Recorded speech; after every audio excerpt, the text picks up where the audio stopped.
به میز خبر از آفاق خوش آمدید. در نخست سرخط خبرها. پیامدهای تنش کابل و اسلام آباد. سازمان ملل اعلام کرده که بیش از 94,000 تن بیجا شدند. نزدیک به 90,000 نفر دسترسی کمتری به خدمات صحی دارند و حدود 12,000 دانش آموز از آموزش محروم شدند. و تداوم بحران در تنگه هرمز. محمد باقر قالیباف گفت که محاصره دریایی ایران تصمیم نادرست است. من رو به اینا اومده در جای قرار گرفته که اگر اینجا نایسته حتما موشک ما بهش اصابت میکنه.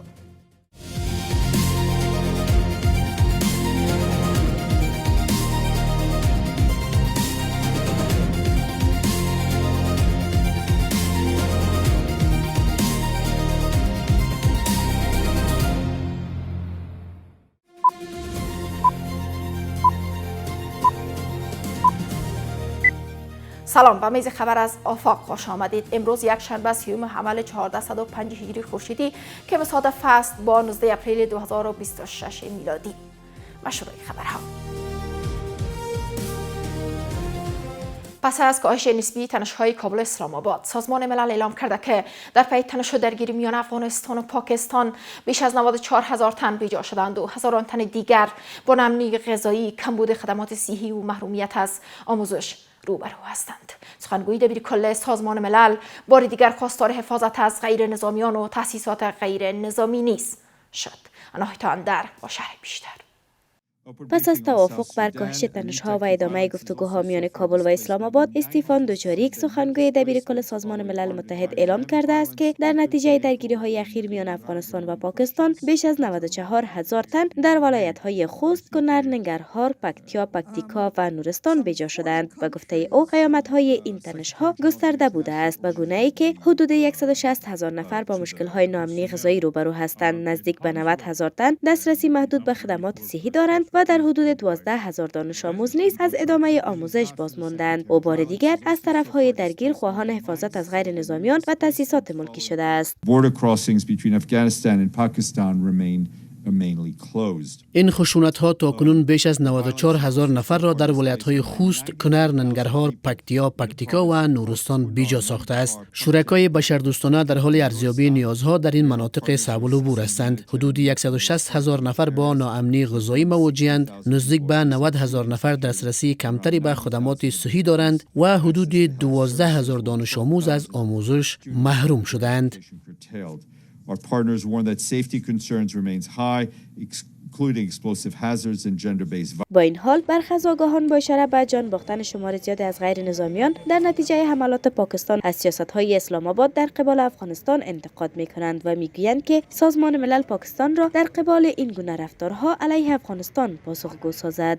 که دوی واقعا غواړي چې افغانستان د پاکستان د دغه جنایتکار سیاست او رذیلانه اجندا څخه وژغوري. دوی باید د پاکستان د مشرتابه که د دفاع وزیر ده، که لوی دریسیزی ده، که صدر اعظم ده، دا باید ملګرو ملتونو ته دته بلنه ورکړي چې امنیت شورا کې 195 هیوادونه شتون لري، باید د افغانستان استازی باید شتون ولري چې د دوی مسایل حل شي. پاکستان سیاست نه بدلیدونکی دی ځکه چې بنسټ یې د امنیتي حالت باندې ولاړ ده.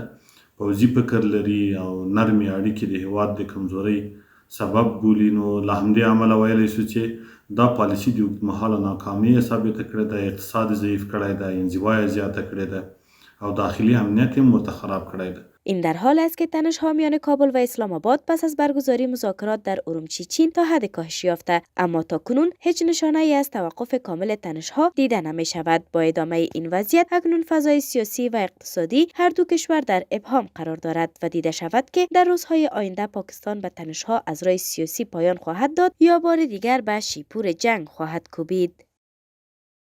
نورجلال جلالی وزیر صحت عامه بر گسترش و بهبود خدمات صحی در سراسر کشور تاکید کرده و گفت که یک مرکز سرطانی در آینده نزدیک در کشور ساخته خواهد شد و همچنان بر محو بیماری فلج کودکان در کشور نیز تاکید کرد.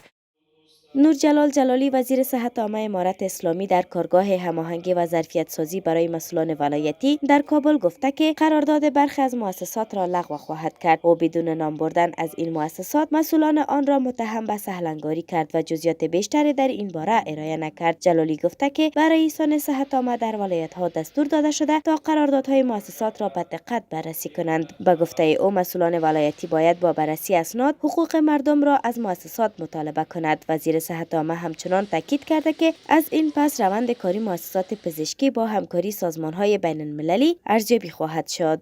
مونږ او یونیسف د یونیسف مشر چې دلته ناست دی ډاکټر تاج الدین دلته تشریف لري دې نتیجې ته رسیدلی یو چې مونږ به په هر ولایت کې د روغتیا د برخې تطبیق کوونکو مؤسساتو د کړنو او فعالیتونو ګډ نظارت کوو.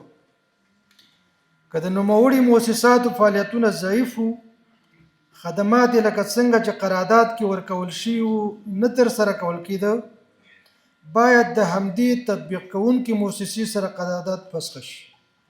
او همچنین برای ریشه‌کن کردن بیماری فلج کودکان در افغانستان از مردم خواست که همکاری کنند. او گفته که افغانستان و پاکستان هنوز کشورهایی هستند که موارد مثبت فلج کودکان در آن وجود دارد. د واکسین پوښښ د زیاتوالي لپاره هم باید جدي اقدامات ترسره شي ترڅو د ماشومانو د وقایي وړ مرګونې ناروغۍ په مقابل کې واکسین شي. او تاسې باید ځان مطمئن کړئ چې واکسین واقعا ماشومان ته رسیږي. در همین حال نماینده سازمان جهانی صحت از کاهش موارد بیماری فلج کودکان در سال جاری خبر داد و افزوده که امسال تنها 3 مورد مثبت این بیماری در افغانستان ثبت شده است. افغانستان یکی از کشورهایی است که هنوز با فلج کودکان مبارزه می‌کند. متاسفانه 21 مورد در سال 2025 و 3 مورد از ابتدای امسال ثبت شده است. با وجود کارزارهای گسترده جهانی برای محو فلج کودکان، این بیماری هنوز در افغانستان و پاکستان به طور کامل ریشه‌کن نشده است. گزارش‌ها نشان می‌دهد که در سال 2025 دست کم 36 مورد مثبت در 2 کشور ثبت شده و به گفته سازمان جهانی صحت خطر گسترش ویروس به ویژه در مناطق جنوبی هم مرز همچنان جدی است. کمیسیون عالی رسیدگی به مشکلات مهاجرین اعلام کرده که در یک روز بیش از 5800 مهاجر افغان از مسیرهای مختلف به کشور بازگشتند. حمدالله فطرت معاون سخنگوی امارت اسلامی در برگه خود به نقل از این کمیسیون نوشته که این افراد از طریق گذرگاه‌های اسلام قلعه، پل ابریشم، اسپین بولدک و تورخم وارد کشور شدند. او همچنین نوشته که صدها خانواده کمک مالی، خدمات صحی و تسهیلات انتقال دریافت کردند. این در حالی است که روز جمعه نیز 5450 مهاجر افغان از پاکستان و ایران به کشور برگشتند. و در خارج از کشور در 12مین روز آتش بس ایران و امریکا، بحران در تنگه هرمز پابرجاست و ایالات متحده به محاصره دریایی ایران ادامه داده. در مقابل محمد باقر قالیباف محاصره بنادر ایران توسط امریکا را تصمیم نادرست و نسنجیده دانست. وزارت خارجه ایران هم اعلام کرده که این کشور حق دارد مانع استفاده از تنگه هرمز برای انجام هر گونه حمله نظامی علیه خود شود. حضرت محمدی بیخش. با نزدیک شدن به پایان آتشبس 2 هفته‌ای میان امریکا و ایران تنها روزهای اندکی باقی مانده و اکنون زمان به سوی پایان آتشبس در حرکت است. آتشبس میان تهران و واشنگتن از روزهای اول با تنش‌ها و تقابل‌های لفظی مقام‌های دو طرف همراه بود. تهدیدهایی که شکنندگی این توافق را به بالاترین سطح رسانده است. در میان آتشبس بود که امریکا محاصره دریایی ایران را افزایش داد و تهران این اقدام را نقض توافق عنوان کرد. ایران پس از توافق آتشبس با امریکا تنگه هرمز را به گونه بازگشایی کرد، اما بلافاصله ستاد فرماندهی مرکزی امریکا اعلام کرد که به محاصره دریایی ایران ادامه خواهد داد. در واکنش سپاه پاسداران اعلام کرد که محدودیت‌ها بر تنگه هرمز را دوباره اعمال کرده است. این اقدام در حال انجام شد که عباس عراقچی وزیر خارجه ایران یک روز پیش اعلام کرده بود تنگه هرمز برای عبور کشتی‌های تجاری باز است. او گفته بود عبور کشتی‌ها از مسیرهای هماهنگ شده انجام می شود. با این حال دونالد ترامپ رئیس جمهوری آمریکا در واکنش به بسته شدن مجدد تنگه هرمز گفت که ایران نمیتواند از امریکا باجگیری کند. ترامپ در این حال تاکید کرد که مذاکرات بسیار خوبی با ایران در حال انجام است. ترامپ همچنین هشدار داد که اگر تا روز چهارشنبه توافقی حاصل نشود دوباره به ایران حمله خواهد کرد. به نظر می رسد اوضاع در خاورمیانه با ایران خوب پیش می رود. انتظار دارم همه چیز به خوبی پیش برود. بسیاری از این مسائل از قبل مذاکره و بر سر آنها توافق شده است. مهمترین موضوع این است که تهران به سلاح هسته‌ای دست پیدا نکند. نمیتوان اجازه داد ایران سلاح هسته‌ای داشته باشد. این موضوع بر هر چیز دیگر اولویت دارد. اما محمد باقر قالباف رئیس مجلس ایران تصمیم امریکا مبنی بر محاصره بنادر ایران را نادرست و نسنجیده دانست. او تاکید کرد که تنگه هرمز تحت کنترل ایران است. مردم عزیز ما، تنگه در کنترل جمهوری اسلامی است. خاطرتون هست که مینروب بخواد بفرسته مینروبی کنه، خب ما اینا رو محکم ایستادیم، برخورد کردیم، اینا رو لغو آتش بس میدونستیم و گفتن اگه اقدام بکنید میزنیم.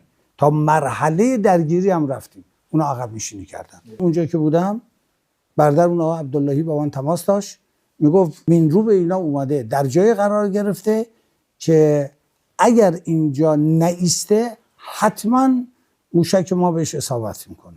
جنگ امریکا علیه ایران در داخل واشنگتن نیز با مخالفت‌های مواجه است. در تازه‌ترین مورد کامالا هریس معاون رئیس جمهور پیشین امریکا با تاکید بر این که مردم امریکا خواهان این درگیری نبودند گفت که بنیامین نتانیاهو نخست وزیر اسرائیل دونالد ترامپ را به سمت جنگ با ایران سوق داده است. او همچنین گفت که ترامپ برای منحرف کردن توجه از اسناد اپستین با ایران درگیر شده است. بنیامین نتانیاهو نخست وزیر اسرائیل دونالد ترامپ را به سمت جنگ با ایران سوق داده است. مردم امریکا خواهان این درگیری نبودند. ترامپ از جنگ برای منحرف کردن توجه ها از انتشار اسناد مربوط به جفری اپستین مجرم جنسی استفاده می کند. در روزهای پایانی آتشبس تنش‌های لفظی و تهدیدها نشان می‌دهد که این توافق به شدت شکننده و در آستانه فروپاشی است. اگر پیشرفتی در مذاکرات حاصل نشود، احتمال بازگشت به درگیری مستقیم بسیار بالا خواهد بود. اما آیا تهران و واشنگتن تنش‌های خود را از طریق مذاکره حل می‌کنند یا بار دیگر در میدان‌های جنگ زور آزمایی؟ رسیدیم به پایان این بسته خبری از میز خبر آفاق. وقت بر شما خوش.